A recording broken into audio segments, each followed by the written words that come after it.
Atenção! Esta atividade será gravada e poderá ser transmitida em nosso canal do YouTube e em nossas mídias sociais. Ao participar, você concorda que sua imagem e voz possam ser capturadas e utilizadas nas gravações. Solicitamos que sejam tomados todos os cuidados éticos para não haver exposição de informações pessoais ou de casos clínicos. Caso não concorde com essas condições, recomendamos que não ative a câmera e o microfone durante a sessão. Boa noite. Eu sou Nazur Aragonês de Vasconcelos, atual diretor da Infância e Adolescência da Sociedade Psicanalítica de Porto Alegre. É com imensa satisfação que irei coordenar nossa atividade de hoje, intitulada Desconectar para Vincular, o não uso do celular na escola. Boa noite, André. Boa noite, Paulo Berel. E boa noite, Luciana C. Sejam todos muito bem-vindos à nossa atividade da Diretoria da Infância e Adolescência, em parceria com a de Ações na Comunidade. Desde já agradeço aos nossos convidados. Agradeço à Comissão da Infância e Adolescência e à Diretoria de Ações na Comunidade, aqui representada pela diretora Luciana Aranha Seco, que pensou e organizou esta atividade em parceria com a nossa Diretoria da Infância e Adolescência. Preciso falar do prazer em receber nossos dois convidados, que tão gentilmente se dispuseram a estar conosco hoje para falar sobre esse tema que convoca a todos nós. Teremos 1h30 de duração, mais ou menos, a nossa atividade. E combinamos que cada um utilizará até 25 minutos e depois teremos espaço para questões, reflexões e comentários. Ao longo da apresentação, quem desejar falar já pode ir clicando na mão, que o Grayson, que faz o nosso suporte, vai anotando o nome e chamando quem se inscrever para a tela. Vou apresentar os nossos convidados, né, que são o André Pares, que é jornalista, professor de filosofia, mestre em comunicação e mestrando em ensino da filosofia. Foi um dos idealizadores do projeto Estudante Sem Celular no Ambiente Escolar. Um projeto que acontece desde o início de 2024 na Escola Municipal de Ensino Fundamental Nossa Senhora do Carmo. E para que houvesse sua implantação, foi necessário insistente e extenso debate durante o ano anterior, entre equipe diretiva da escola, com análise de pesquisas, legislações e reportagens. E o nosso convidado da casa é o psiquiatra e psicanalista Paulo Berel Suquinic, mestre em educação, psiquiatra, membro associado e analista de crianças, adolescentes e adultos pela SPPA. Antes de passar a palavra aos nossos convidados, a Luciana deseja falar umas palavras de boas-vindas a vocês. Muito obrigado. Obrigada, Nazur. É mais para dizer da minha satisfação de poder estar fazendo uma atividade conjunta em parceria com a Diretoria da Infância e Adolescência e a nossa Diretoria de Ações na Comunidade. Eu acho que é um tema muito interessante que convoca as duas diretorias, né? Interesse com relação aos educadores, aos alunos, adolescentes e crianças, esse tema tão importante. O André já esteve conosco numa atividade que foi muito boa, então bem-vindo, André, muito bom te ter aqui de novo, e o Berel, nosso colega da SPPA, que eu também vou ter o prazer de escutar. É isso, eu queria dar as boas-vindas e desejar a todos uma ótima atividade. Obrigada. Obrigado, Luciana. Certamente teremos uma noite muito rica e produtiva.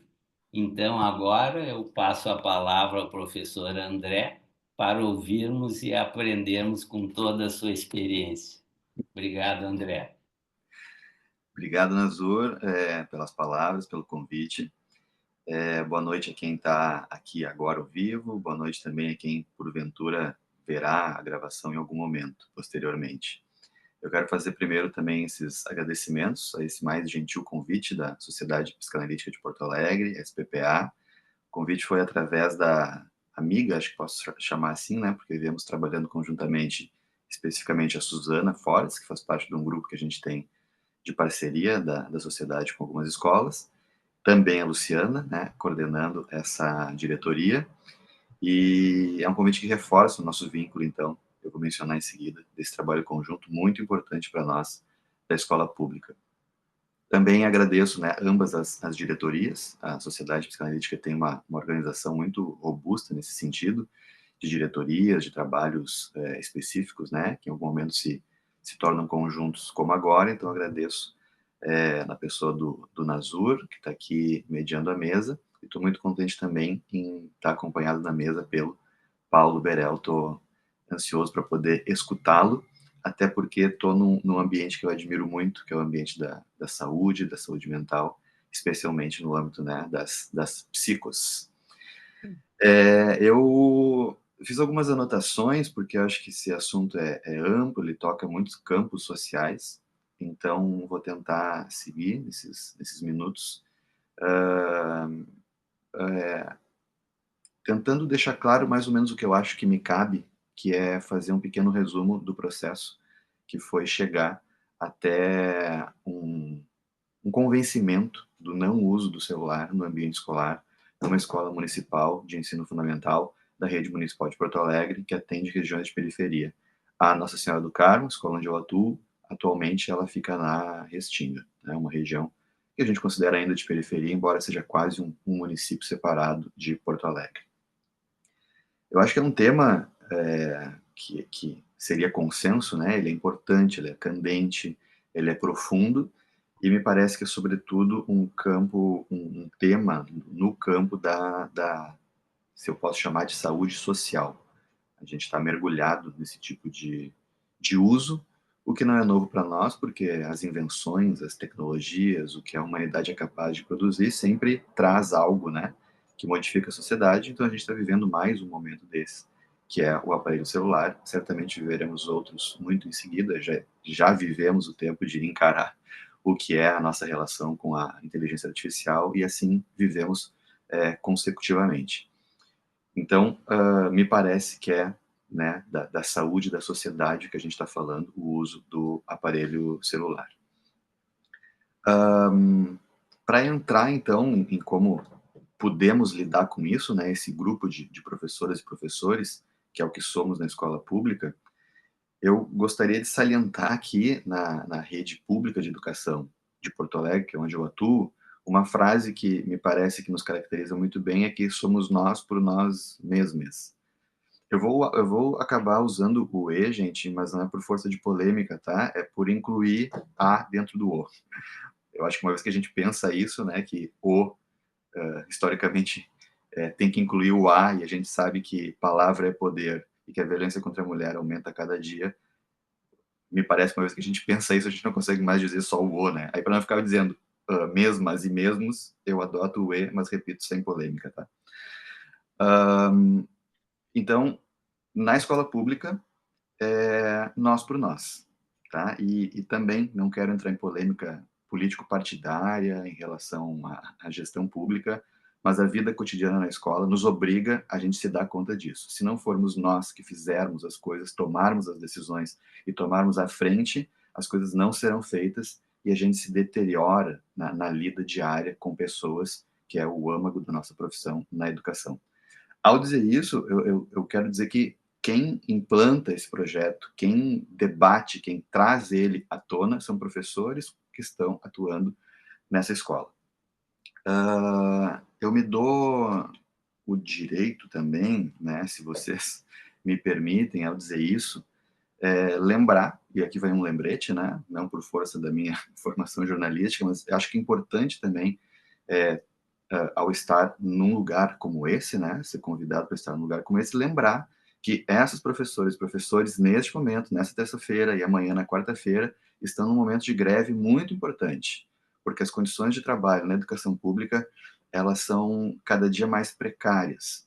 Então, esse movimento é também um movimento social, ele não é, eu não considero um momento político partidário, embora a gente se organize democraticamente assim, ainda bem, mas ele é também um movimento social que demonstra, que procura demonstrar a precariedade do trabalho na educação pública, sobretudo em relação à infraestrutura, infraestrutura material, né, das condições nas quais a gente trabalha, e uma infraestrutura de RH também, os recursos humanos que a gente dispõe para fazer a gestão do atendimento em educação pública nas periferias de Porto Alegre.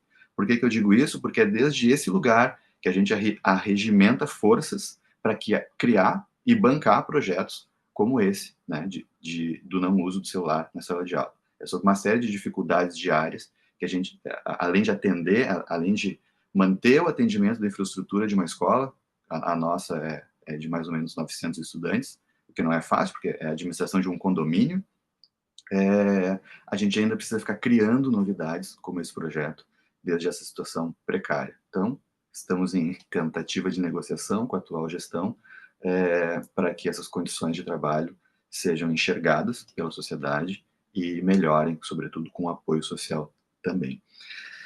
Muito bem. As parcerias com a sociedade, como essa com a sociedade psicanalítica, elas são fundamentais, e isso se liga por quê? O projeto Estudante Sem Celular no Ambiente Escolar, ele é desenvolvido dentro de uma plataforma, ou seja, um setor que nós criamos dentro da escola. Acho que é importante dizer isso porque os projetos, para acontecerem, eles precisam ser localizados, eles precisam ter uma base de onde operar. Por quê?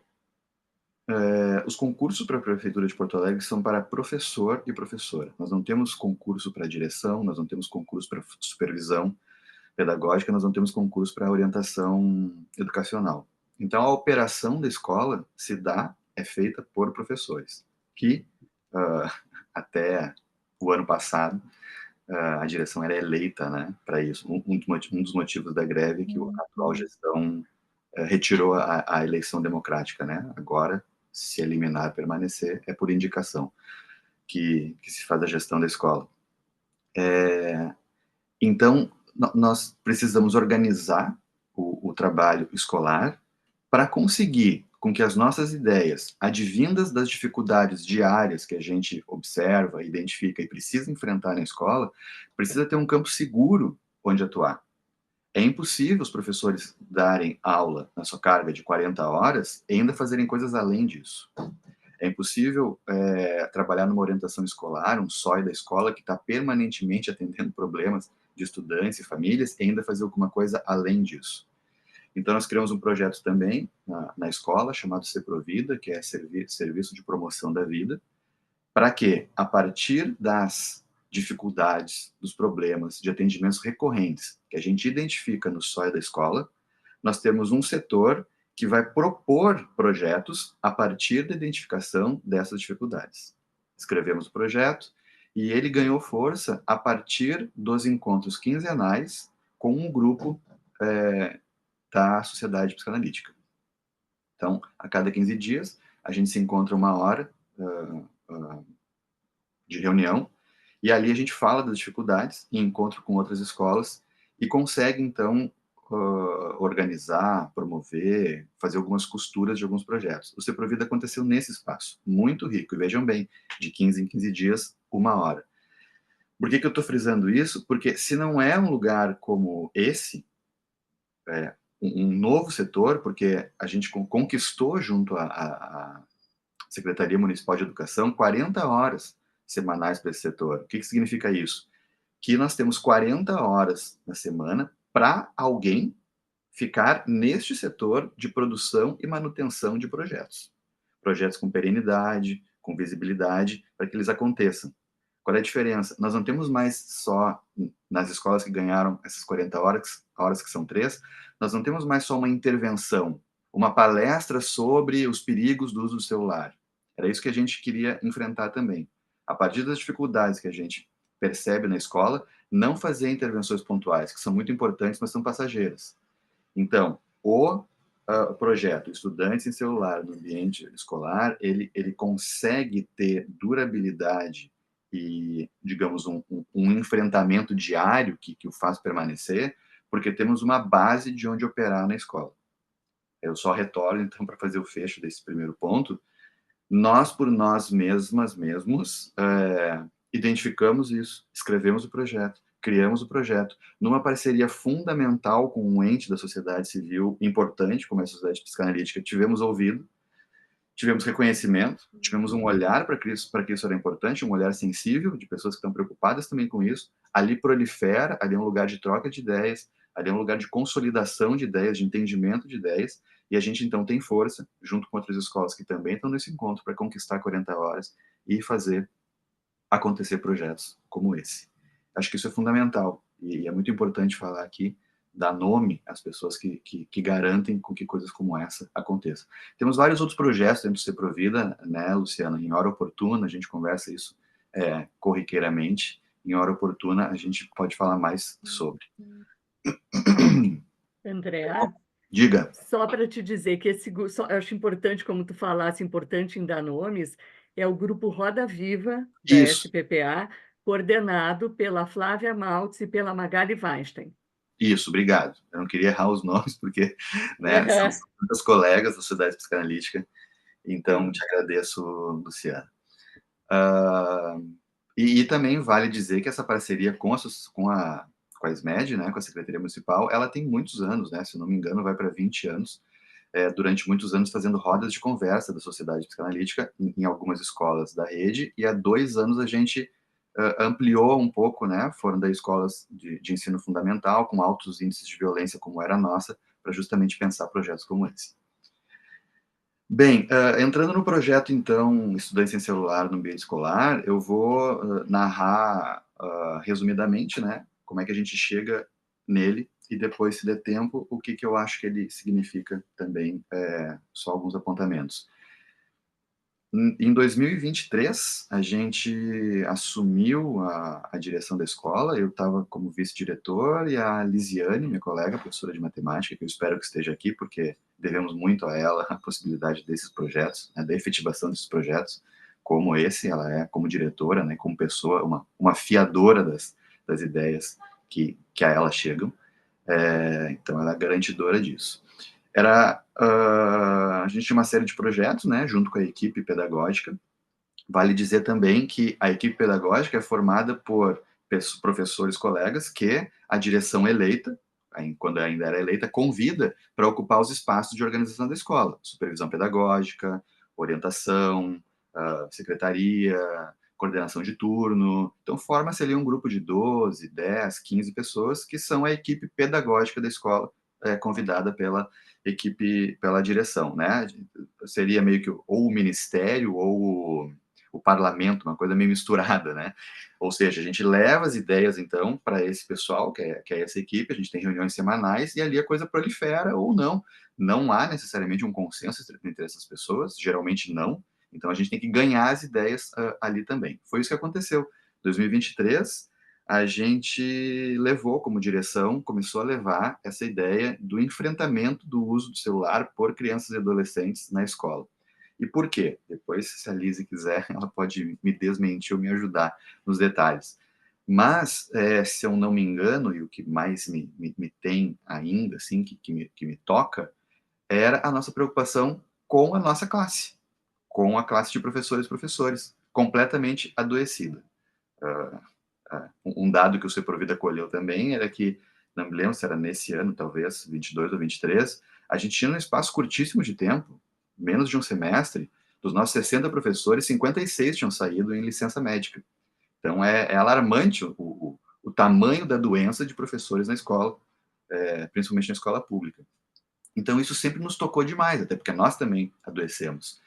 E qual era o elo? A gente ouvia, né, nas reuniões, pouquíssimas, porque as reuniões pedagógicas nos foram retiradas também nos últimos anos.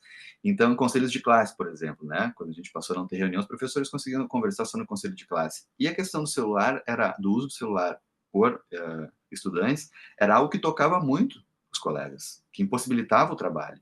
Então, vejam bem, né, eu estou aqui confessando que a nossa preocupação primeira não era exatamente o uso do aparelho celular por crianças e adolescentes, embora esse seja, talvez, o grande problema atual na sociedade, né? Mas não é que isso para nós não era um problema, mas o que nos bateu primeiro era a impossibilidade do trabalho dessa pessoa, que justamente é responsável por crianças e adolescentes dentro da escola, que podemos considerar um dos últimos lugares seguros para se estar, e já não tão mais, né, pelas condições de trabalho, são esses adultos responsáveis pelo bem-estar das crianças e adolescentes que não conseguiam trabalhar, portanto, não conseguiam proteger o bem-estar adolescente dentro da sala de aula. Então, não é que a gente estava preocupada só com os adultos ou uma preocupação corporativa, mas se não são os adultos a garantir o bem-estar das crianças dentro da escola, quem mais o fará? Nós precisamos dar condições para esses adultos no campo da educação trabalharem. E só se pode trabalhar com saúde. E para trabalhar com saúde tem que se sentir em condições de realizar seu trabalho. Então era isso, né? Por que nós, entre outros fatores, mas o principal que eu lembro, né, começamos a pensar nisso? Era isso, nós precisamos dar condição para esses adultos poderem trabalhar e atender bem essas crianças que precisam tanto do bom atendimento dentro da escola. Aí nós começamos a levar para a reunião de equipe esse tema, mas já escoltados assim por materiais, né? Então a gente, no tempo possível, trocava ideia e procurava pesquisas, procurava reportagens e levava para a reunião. A gente teve certas dificuldades durante o ano de 2023 para que esse assunto ganhasse corpo.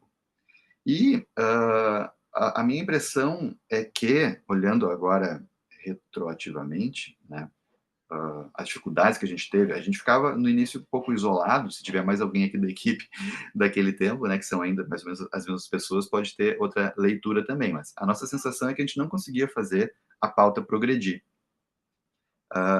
E eu acho que não é porque aquele grupo de professores que ocupava esses cargos de supervisão, de orientação e etc., não acreditasse que era necessário enfrentar o problema do celular, mas é porque parecia praticamente impossível fazer alguma coisa para enfrentá-lo, alguma coisa prática.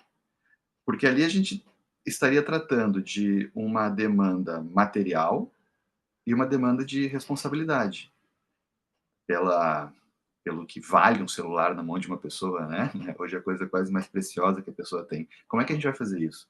Como é que a gente vai recolher o telefone? Como é que a gente vai ficar em posse de um aparelho que é tão importante para essas famílias, né?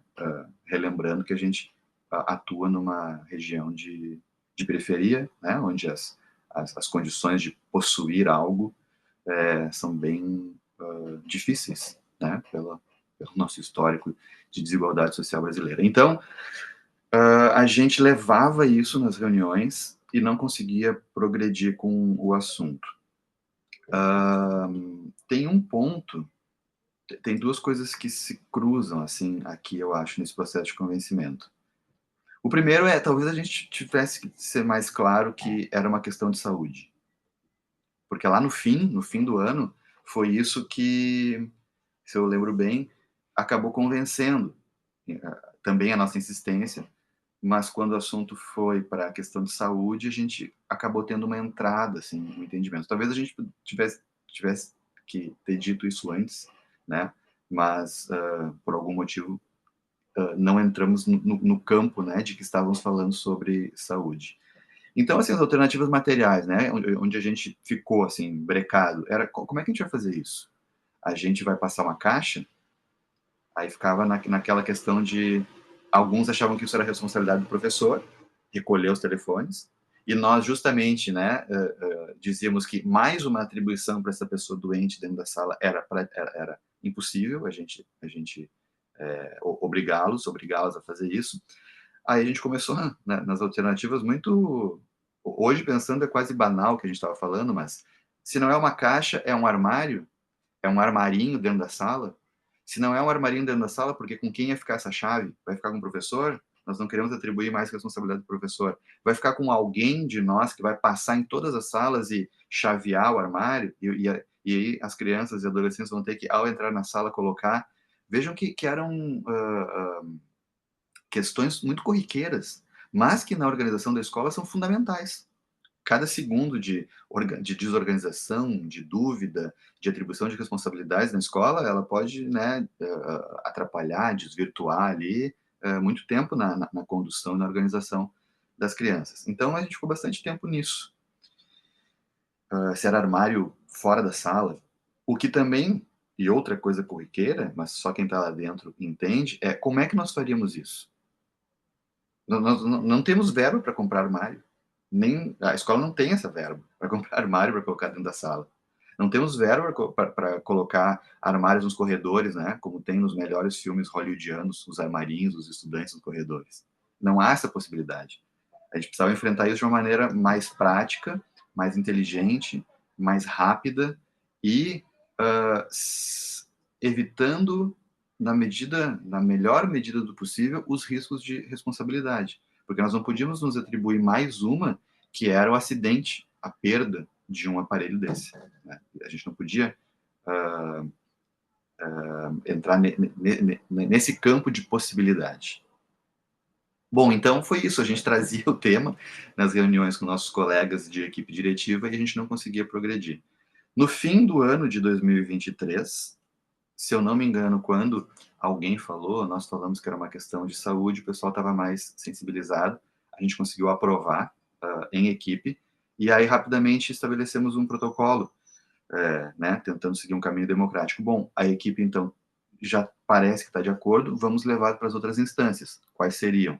Precisamos falar com um grupo de professores, precisamos de um apoio, não exatamente uma aprovação, porque nós como equipe podemos tomar essa decisão, mas um apoio importante do grupo de professores.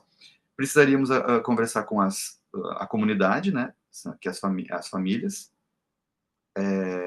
Aí nos valeríamos do conselho escolar, que é um instrumento fundamental na gestão democrática, que até então tínhamos na escola pública, né, que são representantes de todos os segmentos da escola, que formam um grupo que tem mais poder do que a própria direção.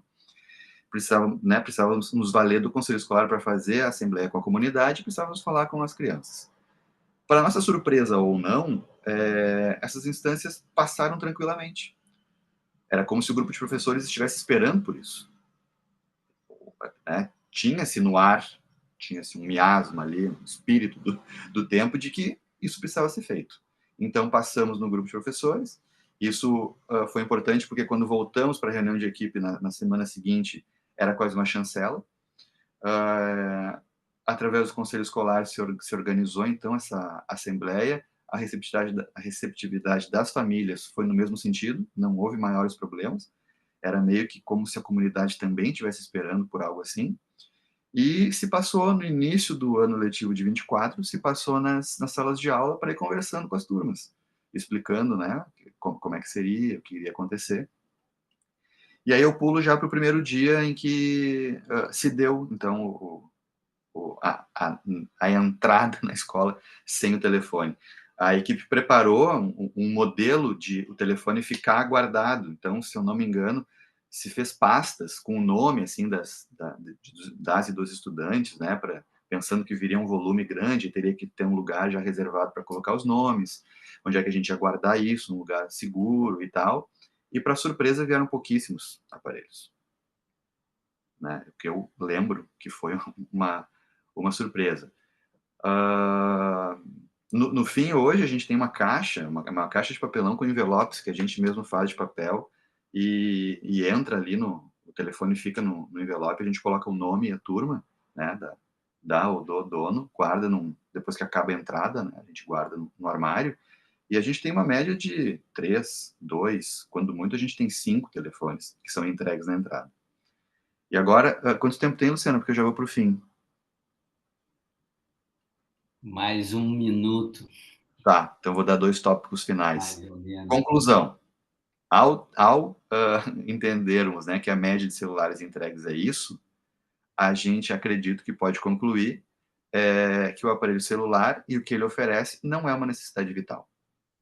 Tem 3 coisas que me parece que o aparelho celular oferece: entretenimento, informação e serviço. No âmbito de criança e adolescente, vai ser principalmente do entretenimento.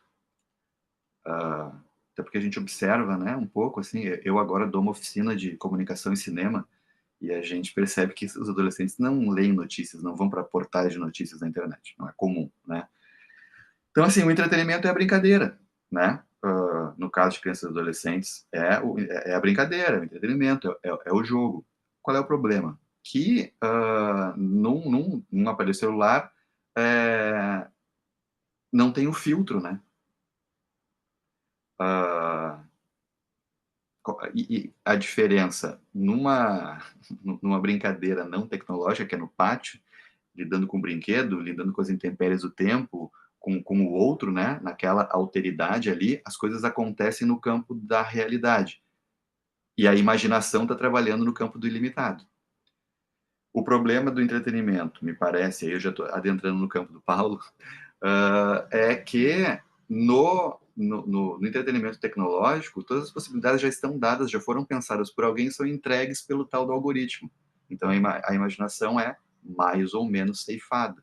Tem uma outra relação com o entretenimento.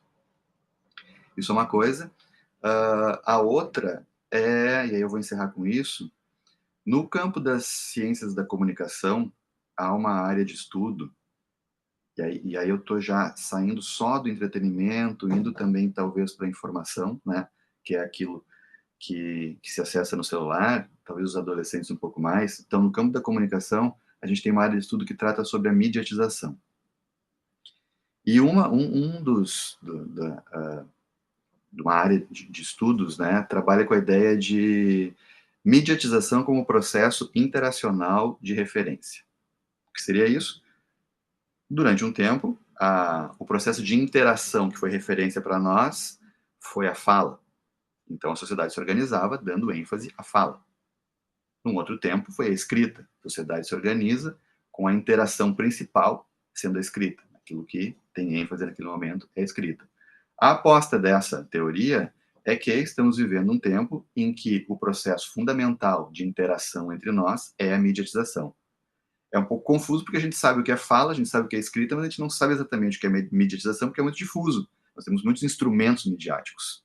Mas não dá para negar que a imagem cumpre um papel fundamental na mediatização. A comunicação se dá,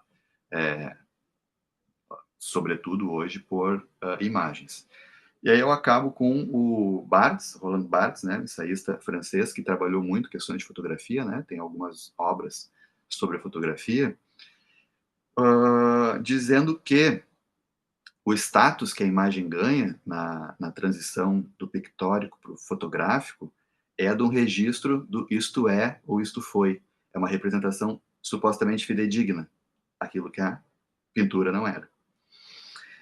Acontece que, e nós não precisamos entrar nas transformações digitais, em Photoshop da vida, por exemplo, para entender que, na verdade, uma imagem não mostra isto é ou isto foi.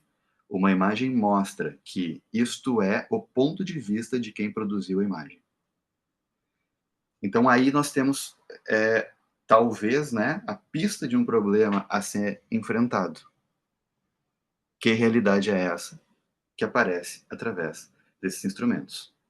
E eu termino dizendo que, para mim, como professor, né, ou a gente encara a comunicação social como um componente curricular da educação básica, e chamem como preferirem, né? Educação para as mídias, educomunicação, ou a gente vai estar cada vez mais perdendo essa batalha. É isso, Nazur, por enquanto. Muito obrigado, André. E prazer, como é agradável ver uma exposição com essa clareza de articulação, com essa vivência de quem fala da sua própria casa, né? E muito útil esse processo de historização e de como se encaminhou, que nós vamos continuar conversando. Bom, Paulo Berel, por favor, queremos agora te ouvir. Gentileza, Grayson, o primeiro slide. Bom, eu queria agradecer, então, Nazur, Luciana, amigos, colegas de longa data, as comissões da infância e adolescência e de ações junto à comunidade, as competentes comissões que trabalham bastante, organizam, É uma honra esse convite, é um privilégio, né? Privilégio estar aqui com o André. Eu participei da comissão, na época, não era DIA, não era diretoria, era NIA, da Infância e Adolescência, junto com a Mary Wolf, quando iniciou a parceria. Então, tenho o prazer de dizer isso, assim, que eu estava presente quando se iniciou essa parceria com a SMED, né? A gente trabalhou bastante para isso. E eu tenho uma outra experiência com a SMED, que é de supervisor dos residentes lá do Clínicas, da URGS, um trabalho de ponta que a Ana Margarete e outros professores faziam, que era de consultoria escolar. O residente ia até a escola, né, e se integrava com o SOI, com os professores, e juntos, trabalhando naquele limite, o que é ensinar, o que é tratar, eles formavam uma equipe multidisciplinar para a solução de problemas da escola. Então, era um trabalho muito rico, né? E muito rico para os residentes e muito rico como supervisor. O seguinte, Grace, por gentileza, slide. O próximo. Bom, o Cena em Argenteuil é uma pintura de óleo de 1873 de Claude Monet, uma das muitas pinturas que o artista fez da área perto de Paris. Esse quadro forneceu, junto com outras pinturas de Monet, inspiração para o título do filme Vanilla Sky, de 2001. No filme, o personagem principal é dono da pintura, que é o Tom Cruise, e faz uso de sua representação do céu tanto em termos oníricos como autísticos virtuais, evidenciando um paradoxo entre o sonho e o tóxico. O filme baseia-se no filme espanhol Abra los Ojos. O quadro no filme pode representar uma vida retratada de maneira bucólica e estaticamente feliz, assim como muitas vezes a tela do celular. Evidencia-se o conflito entre o tédio, o cotidiano, sem significações, o vazio, o nada, o desejo de imortalidade, enquanto o sujeito anseia dias melhores, não conseguindo resolver suas dores atuais. Para ser fiel àquilo que Vanilla Sky nos oferece, a conclusão negativa é inevitável. A matéria que compõe os sonhos, a mesma que pode ser contexto para uma maior compreensão de si mesmo, é também suscetível a uma mente que queira se alienar, fugir da realidade, do mundo de si mesmo, como na situação paradoxal com os celulares que nos geram na infância e adolescência. O seguinte, Grayson, por favor. Capitão Fantástico é um filme de 2016 que conta a história de uma família forçada a se reintegrar na sociedade após uma década isoladas, nos fazendo pensar numa medida paradoxal e irreal com negação do mundo tecnológico. O personagem tem 6 filhos com quem vive longe da civilização, no meio da floresta, numa rígida rotina de aventuras, fugindo de uma vida clássica tecnológica numa tentativa de ir contra a maré social.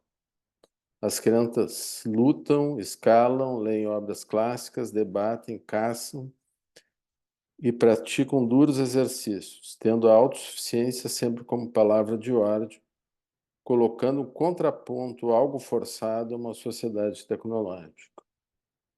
Certo dia, um triste acontecimento leva a família a deixar o isolamento e o reencontro com parentes distantes, além da questão da mãe das crianças, traz à tona velhos conflitos latentes e reais. Numa metáfora do lutar contra o mundo convencional e tecnológico, também pode ter um preço caro demais. Seguinte.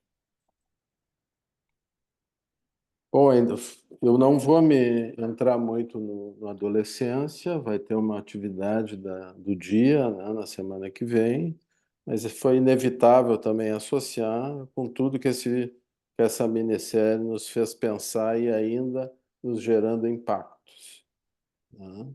Então podemos mais adiante também entrar em alguma coisa. Seguinte, por favor.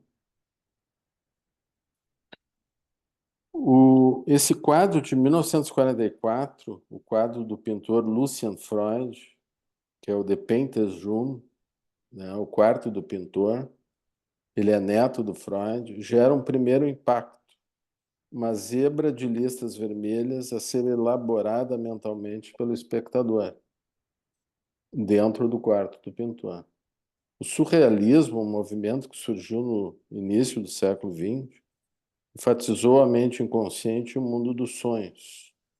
Lucian Freud, pintor influenciado por esse movimento, infundiu seu trabalho com elementos do surrealismo, criando peças únicas e intrigantes. O quarto do pintor é um testemunho da capacidade de misturar o ordinário com o extraordinário, talvez antecipando o mundo virtual com o real que estaria por vir.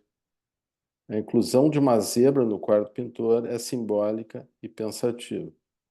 Representa a capacidade do artista de trazer o selvagem e imprevisível para o seu espaço criativo. O cobertor vermelho no sofá adiciona um pop de cor, significando paixão e energia. Os surrealistas pretendiam dissolver as barreiras entre o que é real e o que é fantástico. Eles acreditavam que o cinema, por exemplo, a mais tecnológica das artes, era um dos meios mais potentes para criar narrativas oníricas, o que se aproxima em parte da virtualidade da internet.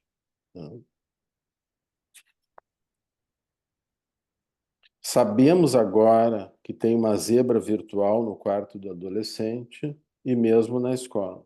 Precisamos falar sobre isso. Pode cessar o slide, por favor, Grace.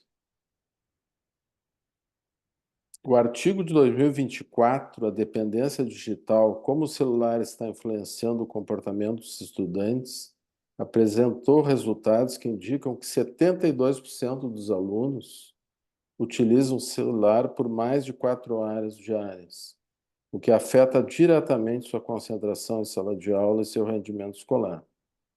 58% dos estudantes relataram ansiedade quando privados do uso do celular, enquanto 40% preferem interações virtuais às presenciais, prejudicando suas habilidades sociais.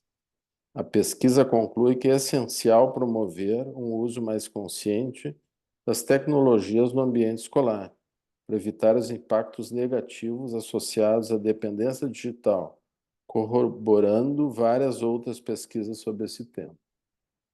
A diretora da Unesco Brasil, Marlova Noleto, cita que um dos estudos que fundamenta o relatório da Unesco, sugerindo medidas contra o celular em sala de aula, indica que os alunos podem levar até 20 minutos para voltar a se concentrar no que estavam aprendendo depois que se envolvem em alguma atividade não acadêmica no celular. Desconectar para vincular o não uso do celular na escola é nosso tema hoje. Outros títulos metafóricos possíveis para minha fala seriam desconectar o celular para se conectar consigo, com o outro e com a aprendizagem. Ou talvez desconectar para aprender a ser. Ou quem sabe o espectro dos problemas da virtualidade. Ou o título imaginativo poderia ser um poema do Mário Quintana, no livro Espelho Mágico, que adiante do seu tempo já falava talvez da tecnologia. Deus criou esse mundo, o homem, todavia, entrou a desconfiar cogitabundo. Certo, não gostou muito lá do que via, e foi logo inventando outro mundo, o virtual. Veio a pandemia, as enchentes, e quase perdemos a pose como analistas ou educadores. Em parte, a tecnologia nos salvou, em parte, criou armadilhas ou as incrementou. O excesso de virtualidade nos ameaça de perder novamente a pose. Para Fábio Hermann, psicanalista paulista, as máquinas podem funcionar quase como gente, as pessoas quase como máquinas. A colega aqui, amiga da sociedade, Regina Suardi, levantou a seguinte questão numa discussão da comissão editorial do nosso jornal em 2021.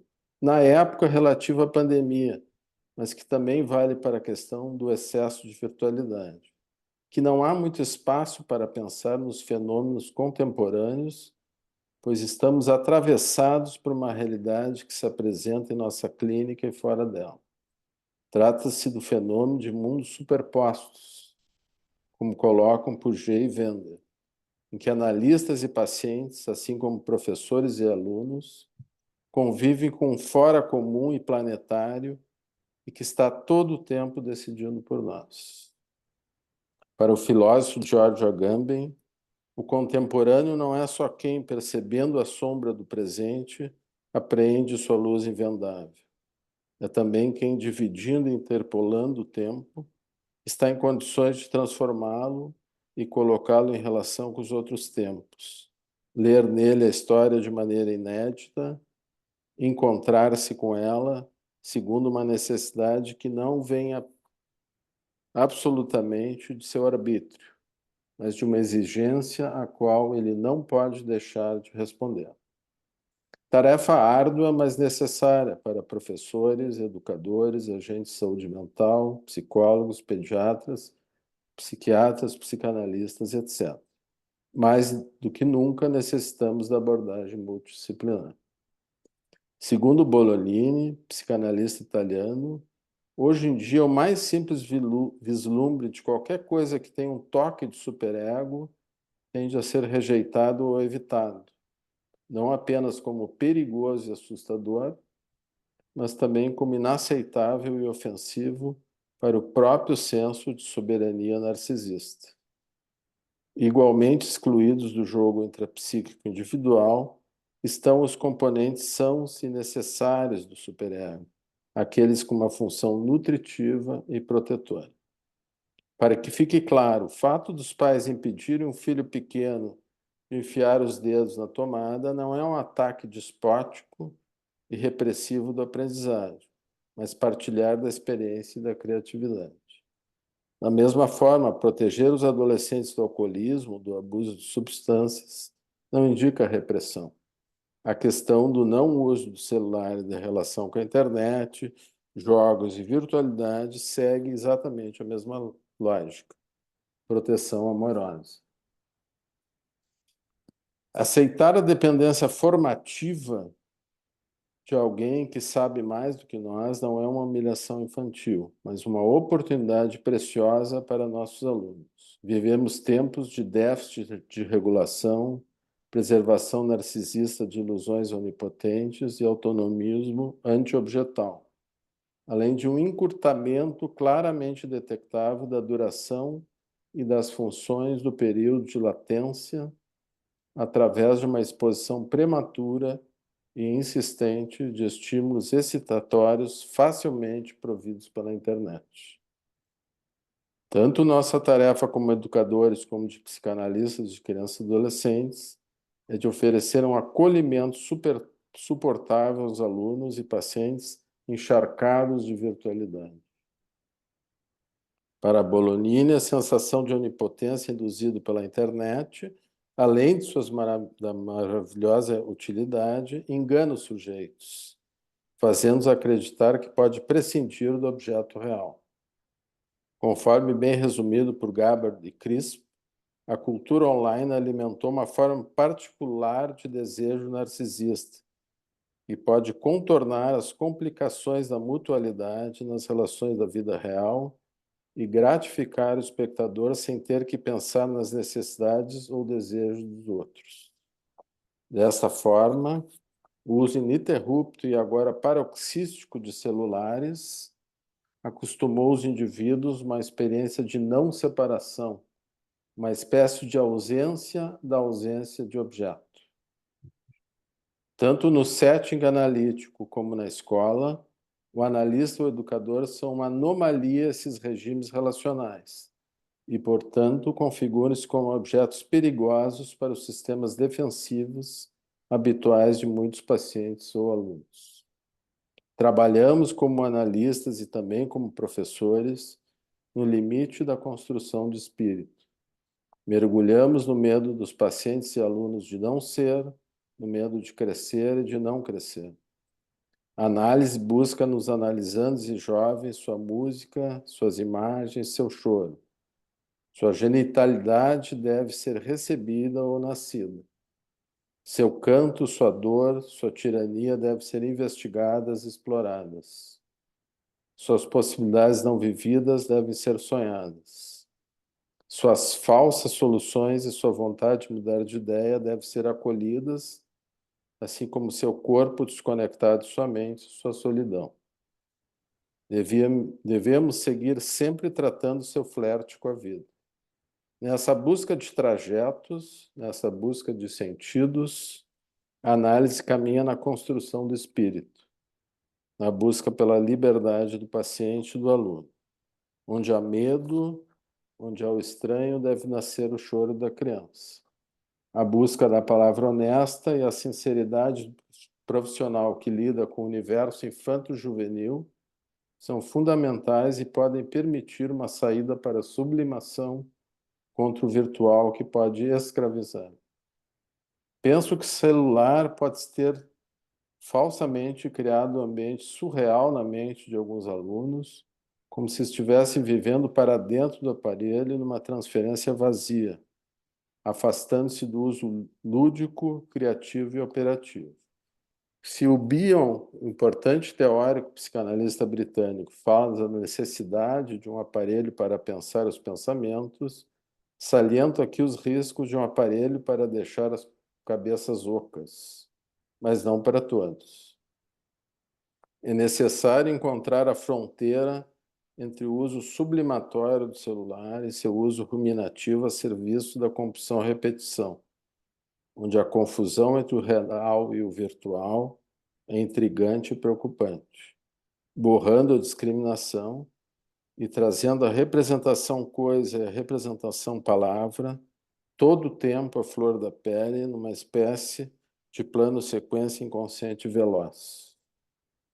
Como entender o jovem que consome virtual? Christopher Bolas, autor contemporâneo da psicanálise, lembra-nos que o Gênesis do Primeiro Testamento oferece-nos uma das experiências mais claras da estrutura da maldade. Todos conhecemos a história da sedução de Eva pela serpente, que resulta na queda do homem e uma maldição para a humanidade. Certamente, se a serpente foi a primeira presença malvada, então Eva deve ter sido a primeira cabeça oca, uma cabeça vazia que não retém os conteúdos mentais que afiançariam sua segurança e sua sobrevivência. O problema, então, não é só a maldade virtual em forma de serpente internet. Vivemos todo o tempo ameaçados pela cultura do vazio, e vazio é diferente da falta, porque não é objeto. É necessário nos debruçarmos na patologia do nada, do vazio, do antitempo, mais do que nunca. Estratégias de como lidar com as cabeças ocas suscetíveis ao vazio, que o celular pode, em muitos casos, preencher de forma falsa. Deve ser uma das nossas metas. No seu artigo Crianceria, um termo que ele criou, Raim Katz, psicanalista carioca, coloca em questão o hábito de olharmos a criança apenas de um ponto de vista. Para ele, a criança é encharcada de mundo, da cidade que vive, do seu momento histórico, da natureza. Suas experiências estão inseridas em uma paisagem que extrapola as figuras de pai e mãe, englobando uma atmosfera mais ampla que também produz efeitos. Não cabe negar a importância das figuras de referência, porém ampliar as coordenadas de investimento pulsional. Como diz o autor, criança não é apenas um obedecer aos poderes, mas um exercício imanente de potência. Essa posição implica um estado de permanente abertura para o novo, rompendo e não apenas adotando mandatos previamente estabelecidos. Segundo Bergson, a criança é um pesquisador e um inventor, sempre à espreita da novidade, impaciente com a regra. Enfim, a criança é mais próxima da natureza que o homem feito. Carlos Vieira, psicanalista de Brasília, ressalta que nós, analistas, neste momento, temos responsabilidade diante da sociedade civil de cuidar da prática de uma psicanálise que privilegia a criatividade e a expansão do conhecimento psíquico através de mais contato e intimidade com o inconsciente dos analisandos. Não temos compromisso em oferecer soluções mágicas, onipotentes, religiosas e morais,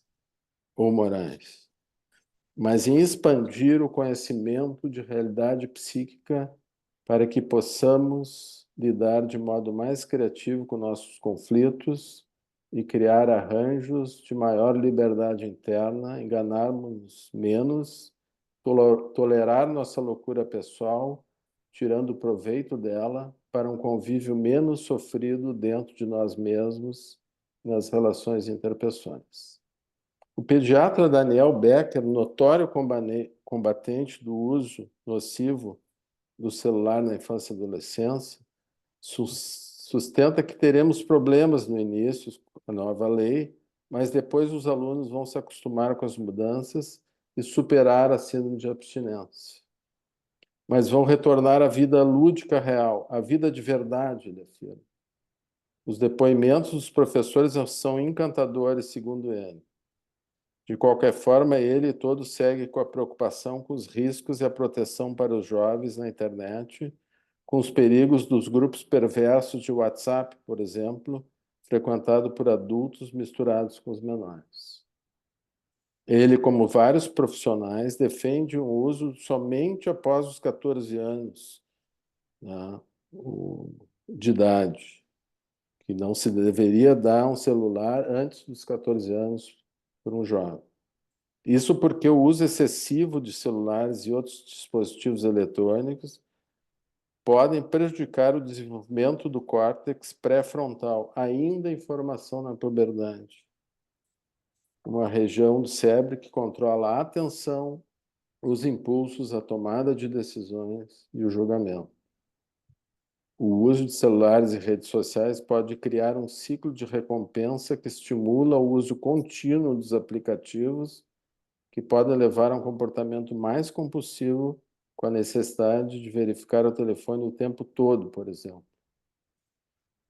O professor ele segue a sua jornada na linha de frente dos movimentos contemporâneos de uma juventude que necessita de acolhimento e recomeços. O professor segue sendo nosso guia e nossa base, sua presença humana que dá a partida para os enlaces vitais e a quem esquenta as ligações possíveis em sala de aula. Pontalis, psicanalista francês, tem uma lembrança bastante criativa de seu período escolar, relatado na sua autobiografia. No colégio, tudo era dito, manifesto, aberto, de extrema mobilidade, ele conta. A diversidade eu a encontrava tanto em nossos professores quanto em meus colegas. Quanto à unidade, ela não exigia a presença de um monarca para estar garantida. Através da dedicação dos nossos professores, tão atentos ao nosso progresso, celebrávamos a excelência única da língua, de seus recursos infinitos para quem tentava dele se assenhorar, mesmo sabendo que isso era impossível. É desta imagem que estamos falando hoje aqui. Necessidade de retomar o onírico, o lúdico em sala de aula, onde a presença viva e pulsante do professor é referência e um modelo de identificação. A Márcia, cantora e compositora portuguesa, questiona-se com seu canto esse novo paradoxo contemporâneo dos seus jovens. Ela canta: o teu rosto há de dizer que é fácil adormecer entre o que é o futuro a dar e o que é o sabor do vento não chegará. E ela se pergunta: quem vai te devolver o teu tempo de aventura?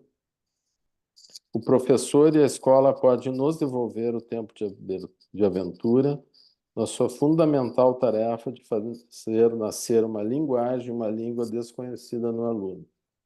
Nesse sentido, penso que a nova lei é bem-vinda. Precisamos desse tempo de experimentação. Vale a pena. esse resgate do ensino mais raiz, mais pé no chão. Vai recriar e já está recriando um ambiente mais humanizado, estimulando as relações emocionais entre os múltiplos agentes ligados a um processo de ensino-aprendizagem. Vamos pagar para ver, sempre com espírito científico, aguardando futuras pesquisas e relatos dos envolvidos sobre a experiência. Movimentos humanísticos no mar de virtualidade, quem sabe? Processaremos sempre o não saber nossa sina científica. Continuaremos com a nossa luta diária contra a desumanização. Como escreveu Walter Hugo Mãe, escritor português, devemos trabalhar com força do pensamento que haverá de criar coisas incríveis, científicas, intuitivas, maravilhosas, salvadoras, deslumbrantes ou amigas. Ficaremos, de qualquer forma, com o discurso final do personagem, o grande ditador de Charles Chaplin. Mais do que máquinas, precisamos de humanidade. A última, Grayson, por gentileza. Último slide.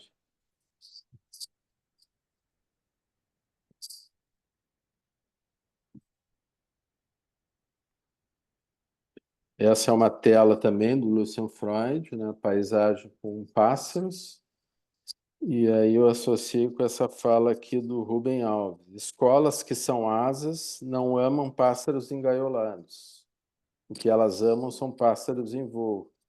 Existem para dar aos pássaros coragem para voar. Como declama Paulo Soroca, um amigo, colega, poeta, o fio da meada é o elo de ligação, fio condutor que alinhava fragmentos silentes, confere sentidos, multiplica matizes e cor, sedimentos de júbilo e de dor.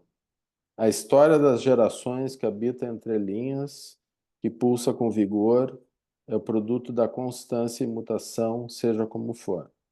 Não estamos combatendo o celular, mas defendendo nossos jovens. Vamos tentar integrar o celular e a tecnologia como auxiliares no desenvolvimento emocional e físico de criança e adolescência, de forma que o homem e a máquina trabalhem juntos por via da pulsão de vida.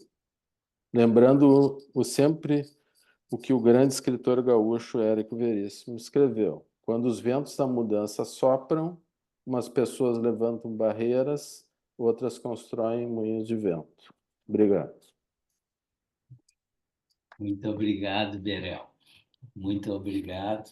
Olha, realmente eu diria que as duas falas se suplementaram, né? E temos tantas questões ricas aí, complexas, profundas, já levantadas, e vamos ter aí uns 30 minutos para debater, para questões, para conversarmos. Quem desejar falar, por favor, clique na mãozinha. Já temos 2 inscritos no momento, 3. Vou passando cada 2, pode ser?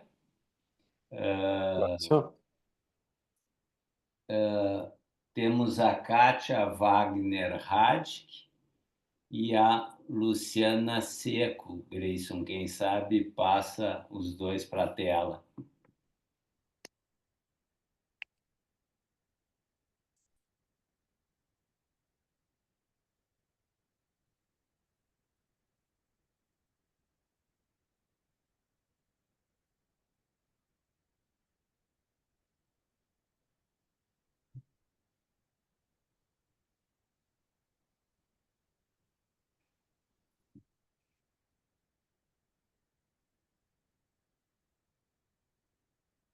Boa noite, Kátia. Está com o microfone desligado, Kátia.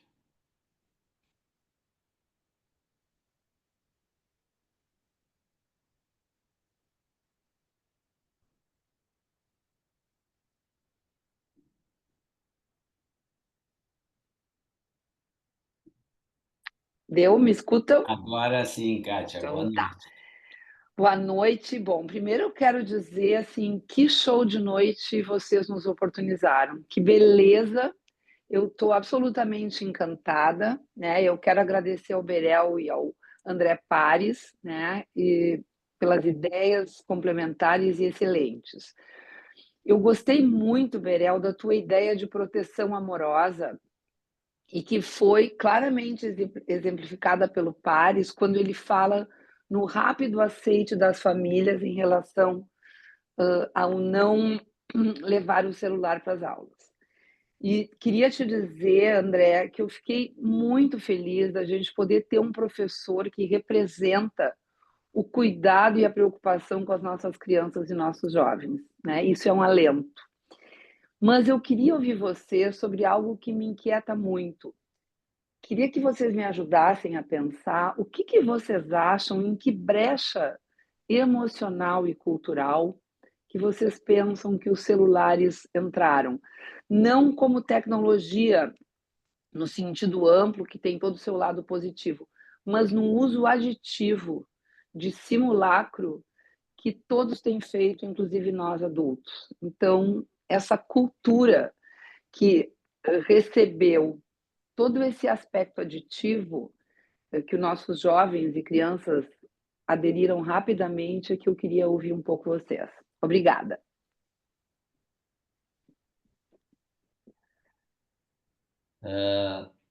Bom, Luciana já está na tela. Já Vocês estou. preferem ir conversando um a um ou juntamos com a Luciana? Fica à vontade. Como preferir, né, Nazur? Quem sabe Uhum. juntamos com a da Luciana e aí vocês vão. Eu também quero agradecer a fala dos dois e eu fiquei muito assim encantada na construção, André, na construção que foi feita na escola para que o celular não fosse para dentro da sala de aula. Me pareceu que é uma construção coletiva que vocês fizeram, né? Tanto com os professores e depois passaram nas salas de aula. Eu achei esse movimento todo muito importante e uma coisa de muita vida na escola, porque a gente sabe, eu acompanho os grupos e, enfim, o trabalho feito com a SMED, a gente sabe de todas as limitações e precarizações que as escolas públicas enfrentam. Então, nesse momento, vocês conseguirem este trabalho coletivo me pareceu uma coisa muito rica e muito importante. Eu lembro de tu já teres comentado numa outra atividade, e eu fiquei muito curiosa para saber como que isso tinha sido construído. E assim vejo que foi de uma forma muito importante de grupo e de coletividade. Era isso. E meus parabéns. Meus parabéns ao Berel também pelas colocações dele. É isso. Quem prefere iniciar aí? Por favor, André. Obrigado, Paulo. Obrigado, Kátia. Obrigado, Luciana.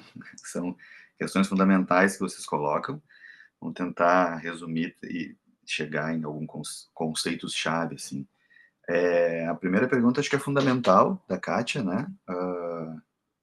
A colocação, que é uma proteção amorosa, de fato, porque se não fosse por amor, a gente não estaria na escola.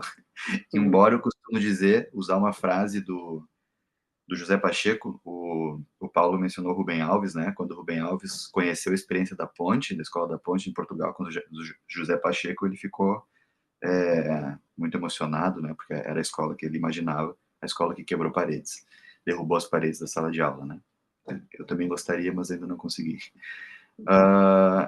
Não, e a frase, o Pacheco diz assim, quem volta para a escola, né, para trabalhar, depois de ter passado lá como criança e adolescente, ou volta por amor ou volta por vingança.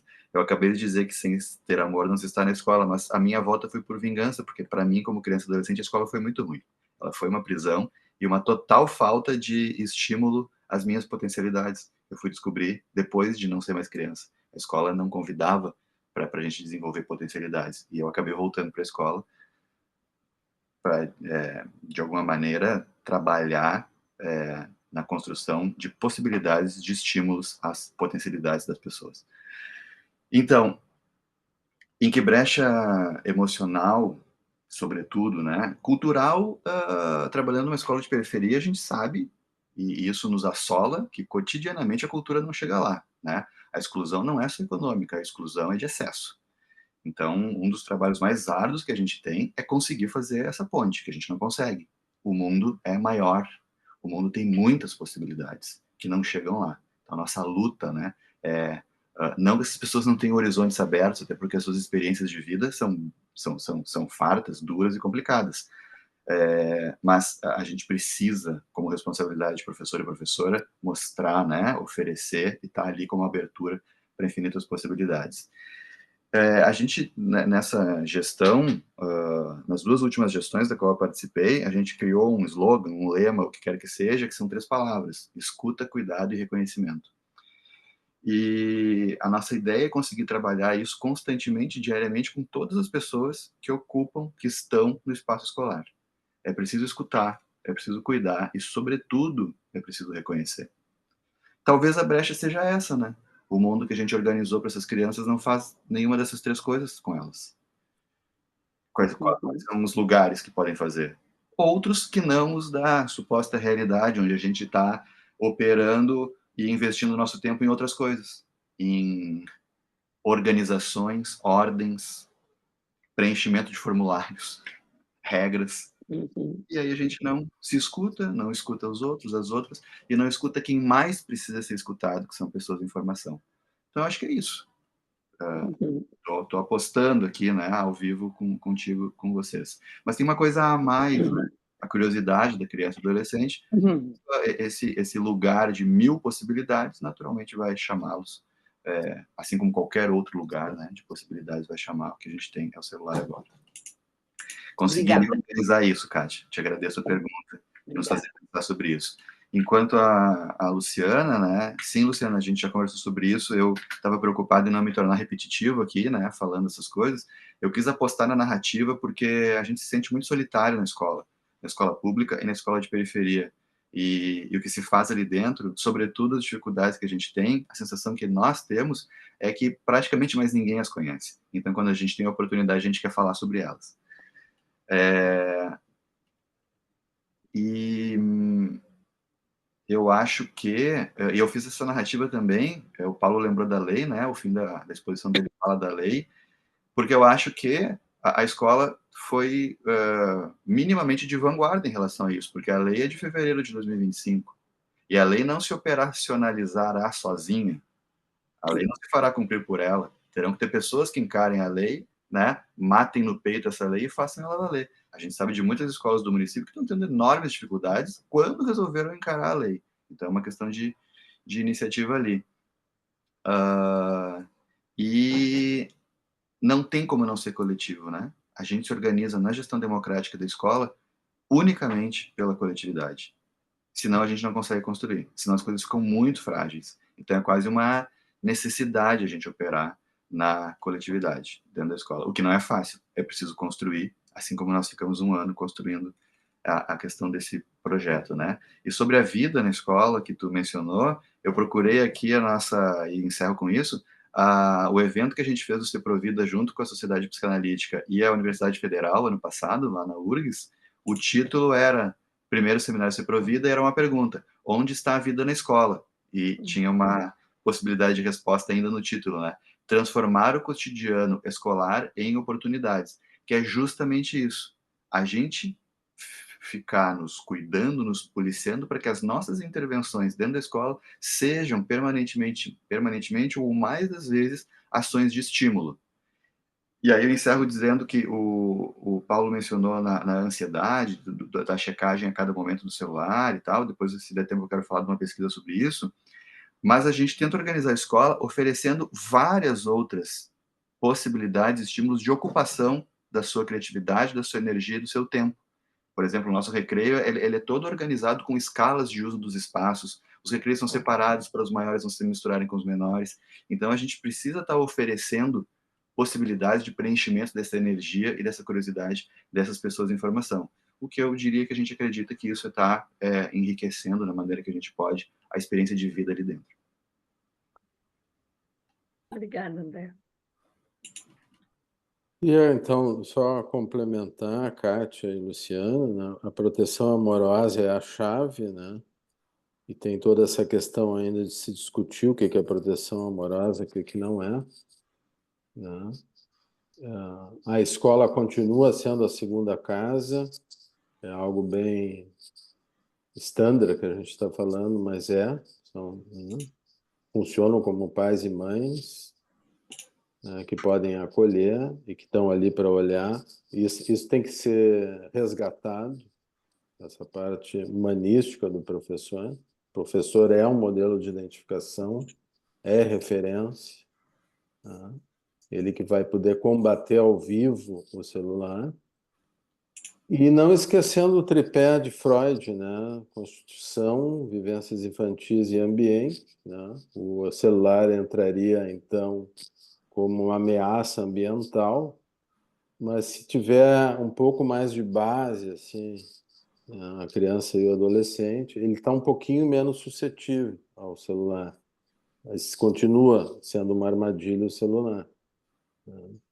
Mas o ponto que tem mais me preocupado é a virtualidade no mundo adulto, onde, como modelo de identificação negativo, reflete nas crianças. Quer dizer, às vezes tu passa em ambientes, num restaurante, está toda a família aqui, em vez de estar conversando, trocando afetivamente, está toda a família para dentro do celular, é uma coisa que nos impacta, né?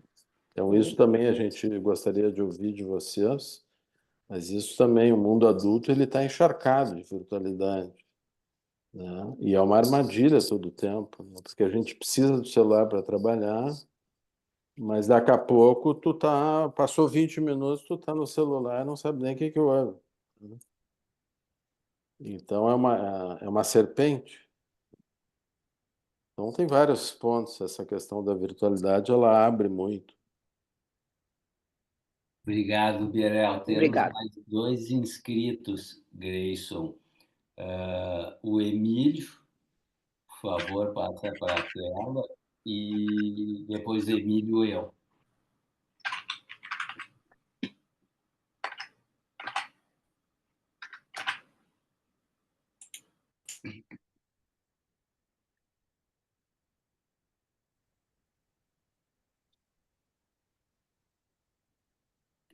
Boa Boa noite, noite, Emílio. tudo bem? Tudo bem? Primeiro, foi um enorme prazer ouvir vocês, o André e o Paulo, Berel, né? Para mim não é Paulo, é o Berel, falando de um tema tão instigante, tão atual como esse, né? Que eu acho que vocês se complementaram na forma de conduzir essa questão que dá margem assim para inúmeras questões. Eu fiquei pensando aqui, e fico pensando, né, não só por ter filhos adolescentes, como atender no consultório, não há dúvida que a gente vê o efeito nefasto desse uso da virtualidade a serviço, vamos dizer, da não interação, serviço do não brincar, propriamente dito, uma coisa mais estereotipada. Mas o que eu vou pensar, assim, o que eu pensei é duas coisas, né, que me chamaram a atenção e que me fizeram pensar. Primeiro, em relação ao que o André falou, tá?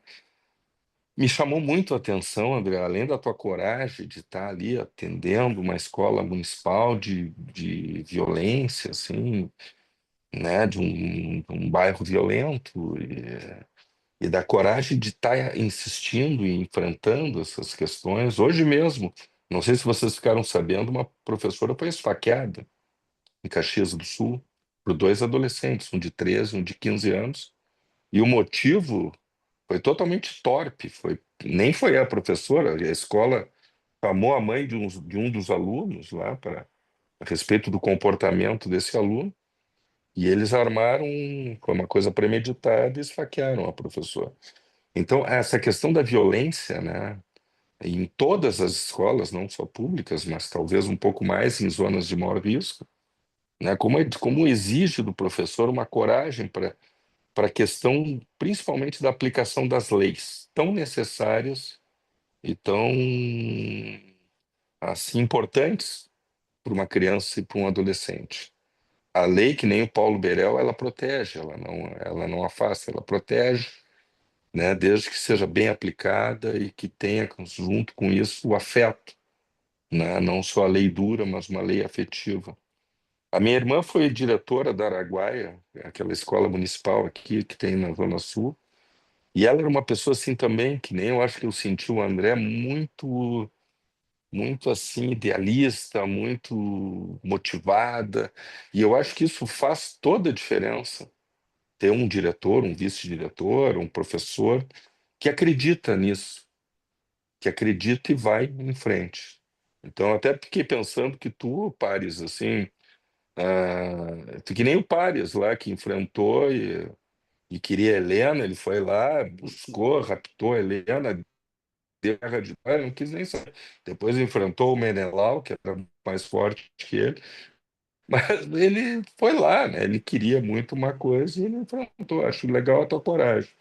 Mas o que eu ia dizer para ti, André, que me chamou a atenção, o baixo número de celulares entregues na época ali que a lei, que vocês, né, fizeram essa combinação na escola. E eu fiquei pensando, me surpreendeu esse dado, porque na escola dos meus filhos, eu tenho dois filhos adolescentes, e a escola também foi uma lei, né, que é aplicada, acho que federal, essa lei. Ah, e lá não, acredito que bem mais alunos levaram celulares, eles até aceitam isso, não usar o celular, até porque vai ter medidas, mas eu fiquei pensando assim, talvez, na importância das famílias comprarem isso, essa ideia, e não deixarem o filho levar o celular, que até me surpreendeu, talvez as famílias de uma classe menos abastada até aceitem melhor, talvez, por um lado, essas orientações, ou a lei, né?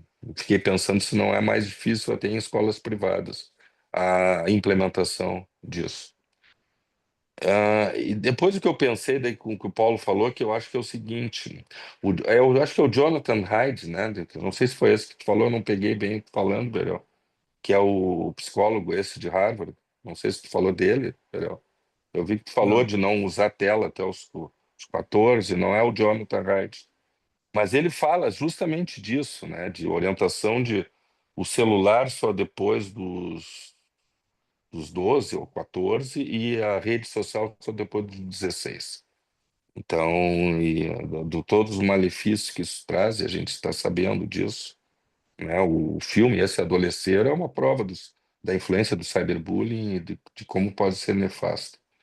Mas o que eu fiquei pensando, e eu acho que é legal até os dois filmes que tu traz, um filme do Vanilla Sky, do Tom Cruise, totalmente perdido naquela ilusão narcisista, né, um cara que tratava, né, a vida assim de um jeito meio vazio, e talvez depois do acidente até talvez ele tenha renascido, né?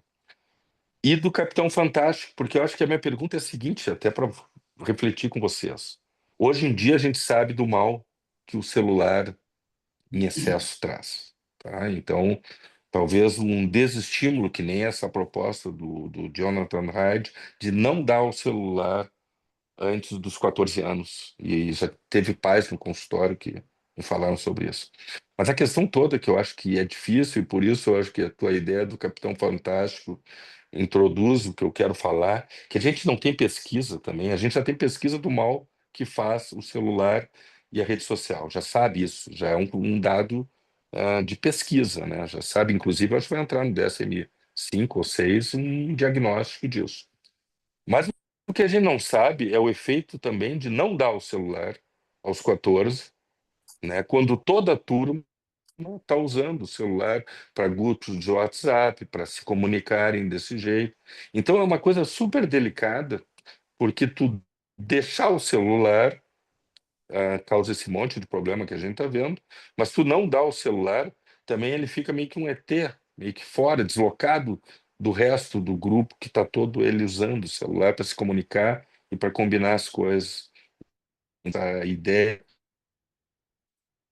Esse ponto eu gosto muito da lei, porque a lei ela vem com uma coisa de fora, assim, ninguém pode usar celular. Ok, isso eu acho ótimo. Agora, por exemplo, tirar o celular de uma criança, eu acho que ele tem que pensar também no não uso do celular e dos efeitos que o não uso hoje, na atual geração, agora que está aí a geração Z, ou essa aí já é a alfa, né, depois de 2010, qual é o efeito também de não dar o celular?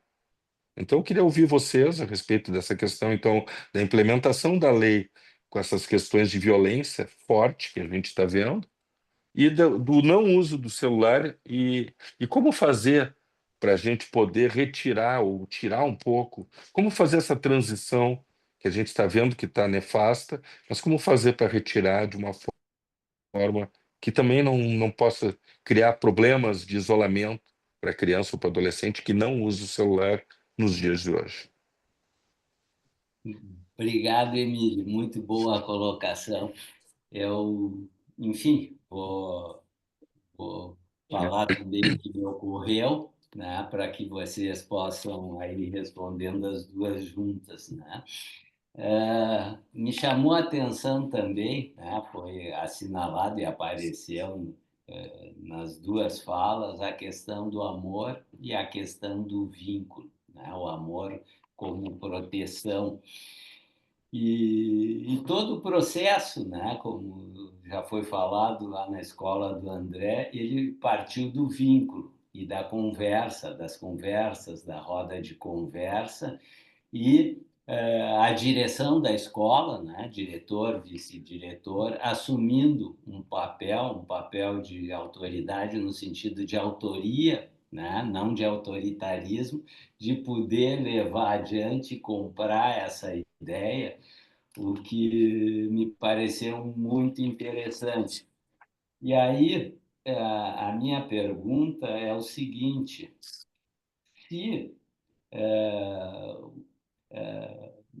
eu tive a impressão que nesse momento talvez a escola, né, possa ela estar servindo, quem sabe, como um papel de modelo para as famílias, porque os pais têm tremenda dificuldade em lidar com essa questão dos celulares, com os limites, com o acompanhamento, né, com qual uso que é feito do celular, né?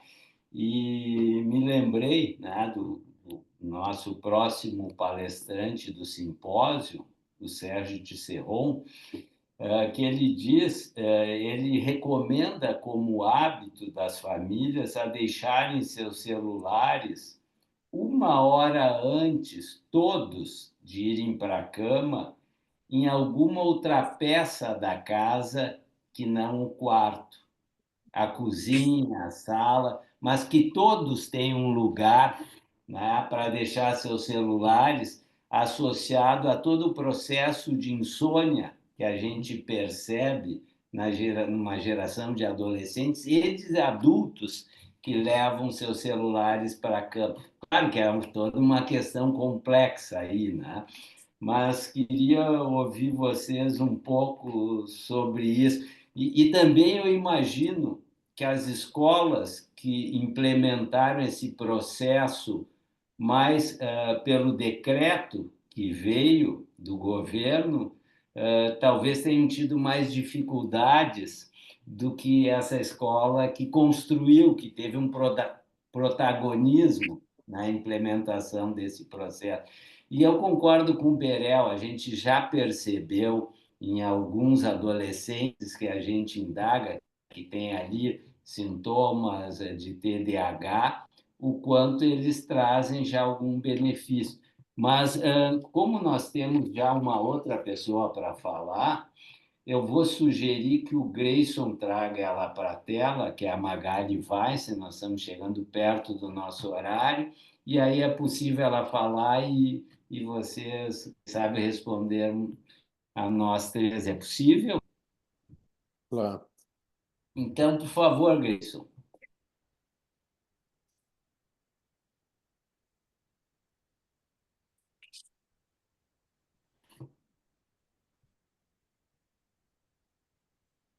Oi, Magali, bem-vinda. Obrigada, boa noite. Boa Oi, noite. André, oi, Paulo, Luciana. Que bom poder estar aqui com vocês. A gente tem aprendido muito nas rodas de conversa, né? Que a gente trabalha na periferia, na comunidade. E eu acho que muito mais do que ensinar, a gente vai aprender, né? A gente teve uma roda de conversa que foi muito interessante numa escola que estava com um nível de violência muito intenso, né? E tinha essa questão, né, do celular e de como, né, as crianças não estavam conseguindo ouvir os professores. E numa das rodas tinha em particular um adolescente, assim, que era grosseiro e impositivo, e ele se escondia, assim, dentro do capuz. E a gente pôde trabalhar com ele como era importante a presença dele, né, e a participação, né, ao invés de rejeitar. E essa inclusão fez com que ele, na roda seguinte, entregasse o celular, né, para os psicanalistas para poder participar. Então, um movimento super espontâneo dele, né? E faz pensar em algumas coisas, como é difícil esse trabalho, e o celular acaba sendo como uma pele digital, né? Se a gente puder pensar uma pele psíquica, mas digital, em que as fronteiras entre o interno e o externo ficam diluídas, né? Como se fosse uma extensão do corpo mesmo, né? E essa extensão do corpo, né, a gente poderia pensar, não sei, questionar, será um objeto transicional, né? Será que a gente podia pensar nisso? O toque na tela substitui o toque nas pessoas, né? Então, é uma outra corporeidade. E eu me lembrei de um filósofo que diz que o celular não está no mundo, o mundo é que está no celular, né? Como a obra do Lucian Freud, né? Aquela zebra adentrando, né? Então, o mundo adentra. Então, eu acho isso muito interessante. E no projeto Ser Provida, né, André, no início tinha aquelas oficinas de sensibilidade, né? É como se a gente precisasse novamente, né, ter um novo órgão sensorial, né, para poder dar conta de tudo isso, né? Porque, na verdade, essa projeção para fora de nós mesmos, essa extensão, acaba tendo, né, muitos aspectos positivos e negativos, mas o que a gente viu lá na roda de conversa, que é a vivência, né, é que como aquela entrega do celular pelo garoto, né, fez dele, né, vamos dizer, um menino que foi fundamental para a roda, né? Porque ele conseguiu se incluir na medida que ele conseguiu abrir mão do celular. Então, só para contar um pouquinho das nossas vivências e ouvir vocês sobre esses assuntos. Obrigada.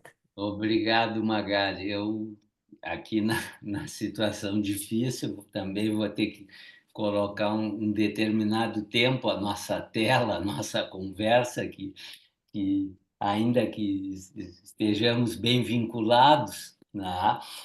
Mas vou pedir para as respostas serem breves, na medida do possível. Paulo, pode ficar à vontade, como eu comecei a outra. Por gentileza. Tá, obrigado. Nazor, está sendo uma honra de verdade. São assuntos importantes, instigantes, fundamentais, e espaços para conversar sobre eles são raros, tá? Então, para mim, tá bem, tá tranquilo. Acho que o Emílio, muito obrigado, né, colocou coisas, eu fui anotando na medida do possível, assim, para depois continuar pensando nelas, né? Talvez escrever alguma coisa, poder responder por escrito, mas são questões muito fundamentais, assim, em relação à violência nas escolas. A nossa foi convidada para essa parceria com a SMED, porque nós tínhamos um alto índice de violência. Em 2020, no início de 2023, em 17 dias, nós tínhamos 12, 13 chamadas de guarda municipal e brigada militar na escola. Então, é um alto índice de violência. E que não é novidade nenhuma, né? O esfaqueamento do professor, a gente se entristece, mas a gente não se surpreende, infelizmente. Tem o documentário do João Jardim, documentário brasileiro, assim como tem vários filmes nacionais que tratam sobre educação fundamentais, né? Assim como todo cinema nacional não só por ocasião de ganhar a estatueta, mas o Pro Dia Nascer Feliz, do João Jardim, trata de escolas públicas em São Paulo. tem que ter, assim, muita energia, muito estômago, digamos, para ficar vendo até o fim, porque é a realidade que está acontecendo ali. Não há possibilidade de enfrentamento dos seres humanos que estão na escola, da degradação do ambiente de educação, sobretudo a educação pública. Isso é uma consequência das escolhas feitas, né, na nossa sempre jovem democracia, de gestões que tratam a educação dessa maneira, para a tristeza da memória de Anísio Teixeira, né, assassinado pela ditadura, que inaugurou a educação pública obrigatória, porque justamente via, no início do século passado, as dificuldades impostas à sociedade por só uma pequena classe dominante ter acesso ao conhecimento, né? Ele vai lá e muito baseado nas ideias do John Dewey, né, filósofo e pedagogo norte-americano, de instaurar escolas-parque, né, que foi a grande invenção do Anísio, né, depois seguido por Paulo Freire e etc. Mas que são lugares que oferecem estímulos e reconhecimentos permanentes das crianças. Eu estou dizendo isso por quê? Porque isso evita a violência.